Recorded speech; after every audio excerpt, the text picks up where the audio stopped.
If you were a fan of heavy metal, especially what they called hair metal, then you remember the 80s fondly. Indie author Julie Hiner is one of those, as she's turned one of her fondest passions into a crime thriller series. And her branding could not be more on point.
It's something that she's come and talked to us about a few times on a few different shows.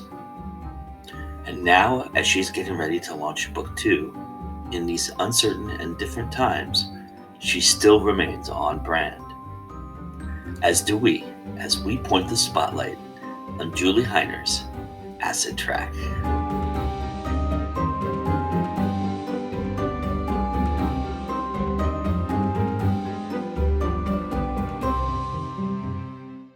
You're embarking into a second book. Yes, it is the Detective Mahoney series. There are at least 3 books in the Detective Mahoney series. Book 1 was launched last January. Book 2 will be launched March 12th officially. And then book 3, I would say within a year. It's drafted, so it exists. I also see some spin-off, if not full novels, then novellas of some of the other characters in the book, because I have repeat characters that some of my readers have really fallen in love with, and actually I have too. The reason I went with Killers and Demons when I started the website was because I really had the intention to do dark crime and horror. And I have actually been able to, I've got 2 short stories. One is in an existing anthology. The other one is coming out in an anthology in June. And I'm actually working on an anthology with a fantastic horror writer right now, and we're open for submissions. So I'm deep into the horror now too, which is exactly what I wanted to do. I find it interesting that you've created this global brand in doing just writing, and it's such a difficult process. It's part of a lot of people's struggle in terms of being an author and being an entrepreneur, because that's essentially what you really are. You're really your self-made business person because you've created something that you want the public to grab a hold of and consume. And so in doing so, but you've always had this plan, and so you've done it from day one and just made it go, and it's you're building on it too. And I'm kind of curious, your thought process in that was, you have you have certain loves, and we'll get into each elements of those loves that you've combined to put together. But the branding that you've done, I know you come from a corporate world too, so you probably had some of that background for it. But was that the idea? Was you were building your brand, and the writing was going to be just a part of that? It was. So when I was in corporate world, I worked in computer science, and I really did not work. I worked on the nitty gritty system, behind the scenes of the systems. So I really didn't have any awareness of branding or products. When I wrote my nonfiction years ago, which is a personal story, I learned a lot of things about what you should do at the start before you start putting the book out there, because if you have a really clear brand, as you say, from the beginning, it just makes it a lot easier. So I kind of learned that the hard way because I didn't know. So when I went into this, my gut just told me, you are going to be doing horror too, because my dark crime is very like Hannibal Lecter, Silence of the Lambs, Mindhunter. So it's on the border of dark crime and horror. And in fact, a lot of the books and shows I watch are categorized in both.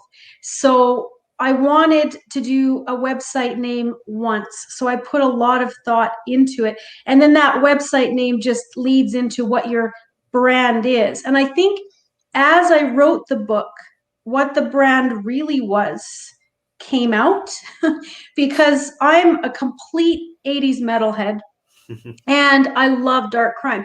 And a lot of the serial killers that are most known are from the 70s and 80s because of the Right. way things were then. So when I wrote my first novel, I had a lot of trepidation because in me, I knew this had to be in the 80s and the crime scenes had to be fueled by 80s metal, but it felt weird and strange. And I just thought, well, who's going to consume this?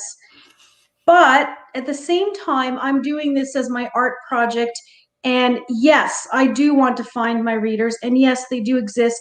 And I will. But it's not easy when you have a niche thing. So in the end, I guess I really went with my gut and my creative side. And if you look at my website, like even what I've got behind me here, it's all very CD, LP, metalhead, 70s rocker. And actually that has ended up infusing all of the dark crime books in this series, and a lot of those influence seep through into what I write in horror, even if it's part of an anthology that isn't necessarily branded that way. That's where I get a lot of my inspiration. Because you and I know that generation. We grew up in it. We bleed for it essentially. We do. It's very important to us as part of who we are. But even that being said, at some point you run into a wall where there is something you want to continue the brand with, and then you have to research and you have to find it. And I'm curious from your perspective, where that wall was, and when you, what did you gain from doing all of this branding and putting this together that you didn't expect you would? I think the biggest thing I learned that is if you're going to do something creative, music, writing, art, and it's all different types of art, right? Right. You need to be you. And there's a local writer who I've looked up to for a long time. And he said something in one of his classes years ago that you have to be in it. And that's what pushed me over the edge to infuse the first book with 80s metal, is that you have to be in it. And so now I see my books as really a fusion between music and writing. It's not just pure writing, it's completely infused with musical references. You need to go with your gut. Let what's in you come out. I'm actually really quite happy with how the first and second books turned out. And I don't think they would be what they are if I had been too concerned about what can sell versus what is it I need to create. And no, I do not have millions of screaming fans. I am starting to find my readers. It's a lot of work, and I'm doing everything that people are advising me to do, and it's starting to come. And then when you find that person that looks at this book and knows these musical references and loves the topic and their eyes light up, that's so great. That's fantastic. And so for me personally, I couldn't just write something because somebody out there wants it. I need to create something that I'm really inspired to write and that I really want to write. And then maybe I have a smaller number of readers who want that niche thing. But for me, it's a lot more satisfying, actually.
And you and I also share another thing in common as crime writers.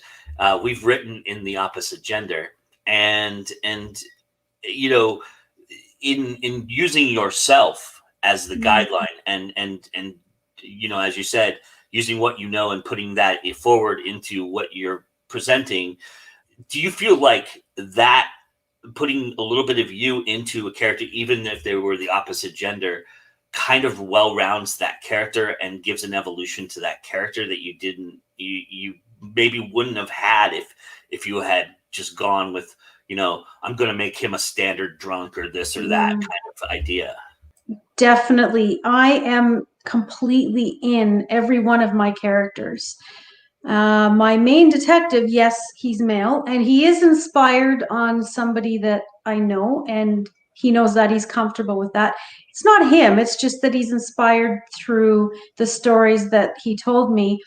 But there are things about this detective that are completely from me. For example, he ends up going into this gem shop looking for this. They find this weird piece of evidence, and the lady gives him this piece of rose quartz, which is actually supposed to be really good for like your self-belief and your self-care. And of course, he's not looking after himself at all. And this becomes really important through all the books. So things about me that I've experienced are totally in there. I write both in the point of view of the detective and the serial killer. And the serial killer in the first book, he's really broken and he's really unraveling. And when I was trying to write these emotions, I actually went through some of my old journals because I had some very emotional times in my life. And I went through and remembered what it felt like to have an anxiety attack or to completely fall apart and not be able to leave the house. And I pulled from that because we've all had experiences that we can relate to like that. And I wanted him, even if people hate him in the end, I wanted them to have some empathy for him. And even like my medical examiner and my criminal profiler and my analyst, they're all like, the analyst is very computer literate and I have a computer science background, so that was just a delight. And even writing like the medical examiner, she's very outdoorsy, which I'm very outdoorsy, so I did pull from things I know and experiences I've had, and there are pieces of me in all of those characters. And definitely I encourage writers to do that, because if you're writing the emotions that you know how they feel and the experiences that you know what they look like, what they smell like, what they feel like, your writing is going to just really, really impact your readers so much more. And it's going to help your brand because you know what you're talking about, right? So And if you don't, you research. I love doing really detailed research. So for me, that part of it, like the decomposition stages of a body, or like what happens, how do you do a perm, and how long does it take, and how long would the chemicals be in the hair, like, because I love that real technical side. Like if you watch Criminal Minds or yeah. something like that, I love that technical side, and I think people that like these types of books are looking for that. And so I love doing, if you don't know, research it for sure. The modern crime reader is a little bit more advanced because they can do the research, they can find the information, and being nostalgic like you are in the way you write, where you're writing in a certain time period with certain elements that uh, how meticulous and careful are you, and how important is that those details are as authentic and correct as possible, because you might know your audience might call you out Mhm. on. Yeah, I put a lot. In fact, this morning I was just going through some of my old stuff to refresh my memory. And so for the first book, I had spreadsheets with tabs, and I would have like the timeline. So every single day, what's happening, and make sure that the dates are aligned with that year and that month and what the days really were. Because actually, people will notice that if you have Yeah. the wrong day. Songs. So, like, when did they come out? Was this song out? Was this band relevant at this time? What month was it? And then, yeah, when it comes to, so because it's 1987 in my novels, the way a homicide investigation would be done does differ. I mean, of course, even nowadays, it isn't like CSI Miami. However, there are things available now that weren't available then. And I love the fact that as a reader, you would really have to put the pieces of the puzzle together manually with this detective, because they couldn't just get a fingerprint just like that. And there's a lot of things that they did then that they don't do now, and that they couldn't do then that they can do now. So I would go through and research, really, really, really, really deep. Now, being that it's fiction, I have learned there is some breathing room, and you want to make some stuff up. But if you're like 80%-ish accurate, and then you throw a few things in here every now and then, it's believable, and that's where you want to be. And as a really good example, I was doing some research for a story recently. So the Breaking Bad show where they dissolve the bodies in acid, that actually can't quite happen. However, the way they presented it, it was completely believable, right? Yeah. So if you do enough research that it's like 80-90% accurate, and then you throw a few things in there and you throw them in well, that's what you want to do. Because I mean, as a consumer too, you don't want everything to be exactly true. You just don't want it to be so far off the charts that you're thrown out of the story. You're right. You're writing both horror and crime, and you're almost doing it simultaneously. Maybe you write one and then you write the other, or however your process works. But are you finding that your voice is very similar in both? Do you feel like because you've done so well branding yourself, that is something you're living up to with your horror as much as you are with your crime? Yeah, I think, and I don't know if it's necessarily like I was specifically focused on the branding as finding my voice. And so the first horror story I got accepted in an anthology, actually what happens in there is inspired by several serial killers, and there's some 80s glam influence. And so even though it doesn't necessarily happen in 1987, what inspires me to write dark and creepy and descriptive and vivid is serial killers and 80s metal. So going back to what inspires me and drawing from things and then letting them just go in my mind and create themselves into a story. Basically, that's what I would do, whether it's dark crime or horror. Now, they're not exactly the same, of course, because if you're doing a homicide investigation, there's also a lot of technical information.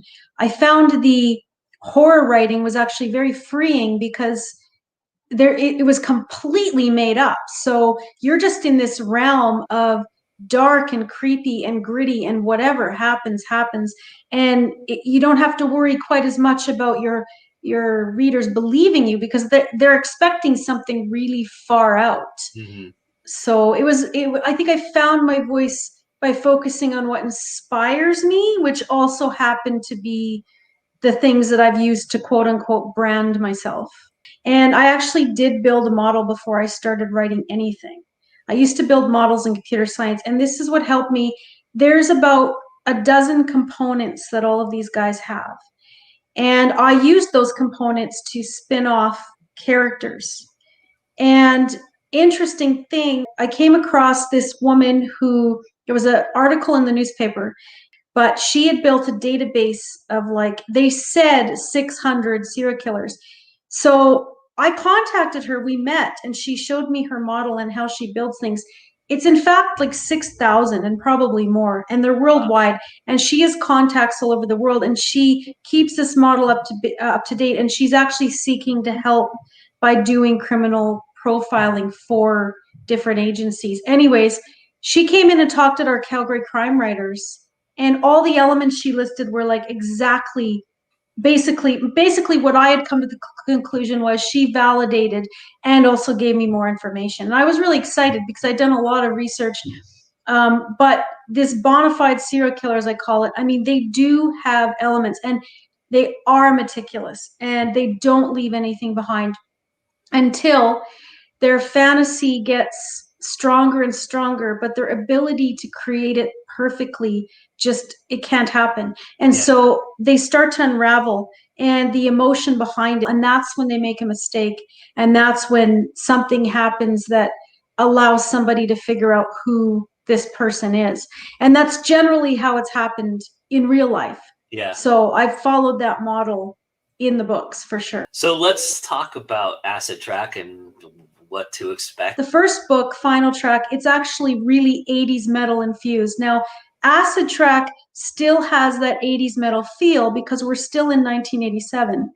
But the serial killer is inspired by none other than the Lizard King, Jim Morrison of The Doors. So there's a huge 70s acid rock vibe through the whole book. And interestingly enough, my detective rediscovers his love for Jim Morrison right at the same time that this killer comes into his life. And so I bring the two of them together through this music. So we've got the 70s acid rock, the 80s metal, and it's just this real nice blend throughout. Now, Acid Track is as dark or darker than Final Track. Basically, it starts with the discovery of the skeletal remains of a young boy. So I do go into young boys. I have read a number of books now that are out right now and shows where they do go down the path of what happens when, unfortunately, children are the victims. And so I am going there, but I make it very clear on the blurb because the last thing I would want would be for somebody to pick up a book that is not for them. This is the dark, very, very, very dark. And what's interesting is the characters from the first book come through, pretty much all of them, and their paths really unfold. And the new killer, there is some linkage here between other characters from the first book. So I really pull you through. If you are someone who's read the first one, you're really going to get deep into these characters. I did, though, keep in mind, if you did pick this up without reading the first one, to make sure that you wouldn't be lost or confused. It's just that you would have a deeper experience if you read them in order. Let's go into the evil mind a little bit here because we haven't done that. So I'll just start with the first hint that there's some things going on here that are not okay, and that you as a reader are going to be taken along that journey. This scene is called Black Cat and Old Spice. Judd placed the stack of books on the shiny counter with a thud. "Hello, Judd," Miss Delmasno smiled from across the counter. He smiled back and handed her his library card. She paused before scanning it. Judson, what a lovely name. She pushed her thick black glasses with her pointer finger. Judson. He hated his full name. It reminded him of the woman who gave it to him.